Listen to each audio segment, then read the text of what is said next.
দুর্গাপুরে নরেন্দ্র মোদী, দিল্লিতে দিলীপ ঘোষ বৈঠক করলেন বিজেপি সর্বভারতীয় সভাপতি জেপি নাড্ডার সঙ্গে। বেরিয়ে এসে তেমন কিছু বললেন না।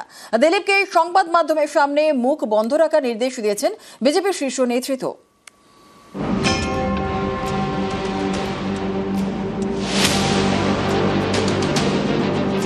দুর্গাপুরের নেহেরু স্টেডিয়ামে নরেন্দ্র মোদীর সভা, সেখানে অনুপস্থিত দিলীপ ঘোষ।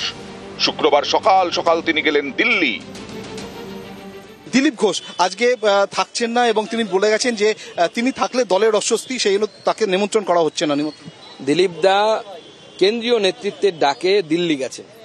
আজকে এয়ারপোর্টে দেখেছেন তো আপনারা, ওটাতে কনসেন্ট্রেট করুন। আমাকে কর্মীরা ডেকেছিলেন, তাই আমি হ্যাঁ করেছিলাম। পার্টি ডাকেনি, হয়তো পার্টি চায়ও না আমি যাই, অস্বস্তি হবে, সেই জন্য আমি যাচ্ছি না দুর্গাপুরে মাননীয় প্রধানমন্ত্রীর সভা। দিল্লিতে বিশেষ কাজে যাচ্ছি, পার্টির কাজে যাচ্ছি।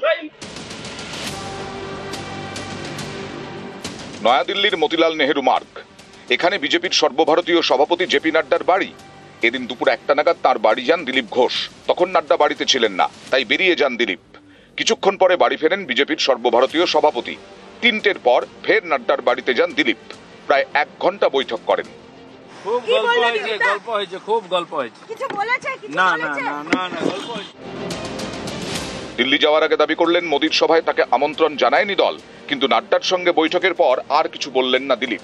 জানা গেছে, সাম্প্রতিক সময়ে দিলীপ ঘোষের একাধিক মন্তব্যে ক্ষুব্ধ বিজেপির শীর্ষ নেতৃত্ব। সংবাদ মাধ্যমের সামনে তাকে মুখ বন্ধ রাখার নির্দেশ দেওয়া হয়েছে। 2021-এ বিজেপি রাজ্য সভাপতির পদ ছাড়েন দিলীপ ঘোষ। তারপর থেকে নরেন্দ্র মোদী বা অমিত শাহের মতো শীর্ষ নেতারা বাংলায় এলে তাঁদের সভামঞ্চে খুব কমই দেখা গেছে দিলীপকে। গত বছর লোকসভা ভোটে একাধিকবার রাজ্যে প্রচারে আসেন মোদী, শাহ, সেই সব মঞ্চে দেখা মেলেনি দিলীপের। এবছরের 29শে মে আলিপুরদুয়ারে সভা করেন নরেন্দ্র মোদী। রাজ্য বিজেপির প্রথম সারির নেতারা সেখানে উপস্থিত ছিলেন না দিলীপ ঘোষ। আমি কোনো পদাধিকারী নেই, আমি সাধারণ কর্মী হিসেবে এখানে যখন আসবেন সেখানে যাব। আমাকে পার্টি যে দায়িত্ব দিয়েছে আমি নিষ্ঠার সঙ্গে সেটা পালন করেছি। আলিপুরদুয়ারে নরেন্দ্র মোদীর সফরের পরপরই গত 1 জুন কলকাতায় সভা করেন অমিত শাহ। সেই মঞ্চেও দেখা যায়নি দিলীপ ঘোষকে। শীর্ষ নেতাদের সভায় দিলীপের এই ধারাবাহিক অনুপস্থিতি জন্ম দেয় নানা জল্পনার। প্রশ্ন ওঠে, তাহলে কি দলের মধ্যে কোণঠাসা দিলীপ? এমনই পরিস্থিতিতে বঙ্গ বিজেপিতে নেতৃত্ব বদল। সুকান্ত মজুমদারের জায়গায় রাজ্য সভাপতি শ্রমিক ভট্টাচার্য। শ্রমিকের অভিষেক মঞ্চেও ছিলেন না দিলীপ। পরে সল্টলেকের অফিসে বৈঠক করেন শ্রমিক দিলীপ। দুজনের গলাতেই শোনা যায় একসঙ্গে চলার বার্তা। আমাদের এখানে কোনো ভেদাভেদ নেই। ক্ষণিকের জন্য কোথাও দূরত্ব তৈরি হতে পারে, এর অর্থ এটা নয় যে সে দলের বাইরে চলে গেছে। আমি 15 দিনের মধ্যে সংঘবদ্ধ বিজেপিকে পশ্চিমবঙ্গের মানুষ দেখতে পাবে। আমি বিজেপিতে আছি, বিজেপির কাজ করছি। শ্রমিক দা আমার চেয়ে পুরনো পার্টির, তিনিও বলেছেন সবাইকে নিয়ে কাজ করতে হবে, আপনাকে সময় দিতে হবে।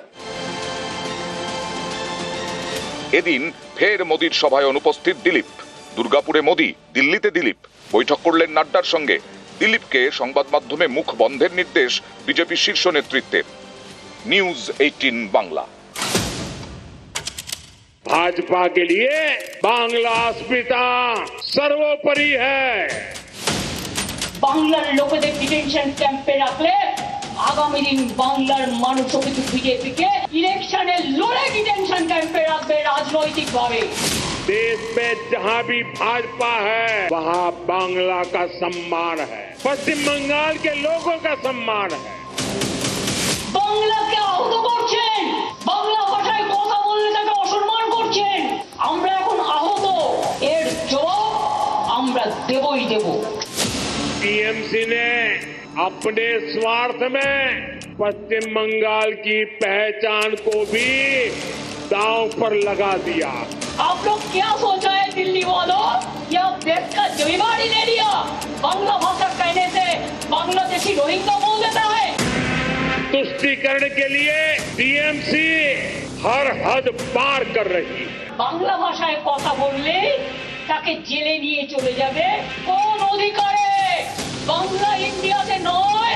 जो भारत का नागरिक नहीं है उसके साथ भारत के संविधान के तहत न्याय सम्मत कार्रवाई होती रहेगी। সতর্ক বার্তা দিয়ে গেলাম, মারবো না, কাটবো না, আপনাদের মতো ভাষা বিকৃতিও করবো না। ওখানে অত্যাচার হলে এখানে প্রতিবাদ হবে। বাংলা পরিবর্তন চায়। বাংলা আমাদের দখলে আছে, থাকবে। আগামী দিন দিল্লি দখলও আমরা করব। हमें मिलकर नया सवेरा लाना है, परिवर्तन का कमल खिलाना है। বিনা যুদ্ধে 1 ইঞ্চি জমিও আমরা ছাড়বো না। তাই এই বিজেপি জেনে রাখো, খেলা হবে, তৈরি থাকো। 26শে পশ্চিমবঙ্গে বিধানসভা ভোট আর বিহারের সভা থেকে নরেন্দ্র মোদীর মুখে বাংলার কথা। দাবি করলেন জয়পুরের মতো পর্যটন হবে জলপাইগুড়িতে, বেঙ্গালুরুর মতো উন্নয়ন হবে বীরভূমে। এর পাল্টা সুর চড়াতে দেরি করেনি তৃণমূল। जयपुर की तरह जलपाईगुड़ी और जाजपुर में भी टूरिज्म के नए रिकॉर्ड बने। बेंगलुरु की तरह वीरभूम के लोग भी आगे बढ़े। पूर्वी भारत को आगे बढ़ाने के लिए हमें बिहार को विकसित बिहार बनाना है।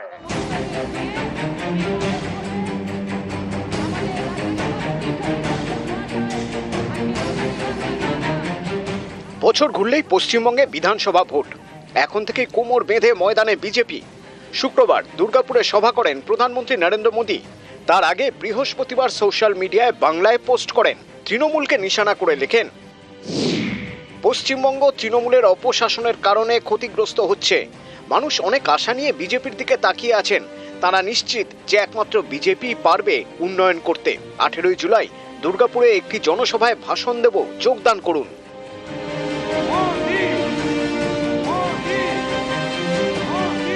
শুক্রবার দুর্গাপুরের আগে ভোটমুখী বিহারের মতিহারিতে সভা করেন প্রধানমন্ত্রী। সেখানেও তার মুখে বাংলার কথা। जयपुर की तरह जलपाईगुड़ी और जाजपुर में भी टूरिज्म के नए रिकॉर्ड बने। बेंगलुरु की तरह वीरभूम के लोग भी आगे बढ़े। पूर्वी भारत को आगे बढ़ाने के लिए हमें बिहार को विकसित बिहार बनाना है। বাংলার পর্যটন নিয়ে যদি কেউ প্রথম বিজ্ঞানসম্মতভাবে ভেবে থাকেন তাহলে তিনি মুখ্যমন্ত্রী মমতা বন্দ্যোপাধ্যায়। নরেন্দ্র মোদী দয়া করে আপনাকে মাথা ঘামাতে হবে না, আপনার মাথা ঘামাবার অপেক্ষায় কেউ বসেও নেই। ভুলভাল কথা বলতে এসেছেন। বীরভূম ওনার কাছ থেকে শুনতে হবে। বাংলায় রবীন্দ্রনাথ ঠাকুর বীরভূমে গিয়ে শান্তিনিকেতন তৈরি করেছেন। বীরভূম থেকে 2জন নোবেল জয়ী। আপনি আগে পহলগাঁওতে টুরিস্টদের পাহারা দিন, জঙ্গি ঢুকে মেরে ফেলছে। আপনাকে এদিকটা দেখতে হবে না, এখানে মমতা বন্দ্যোপাধ্যায় আছেন।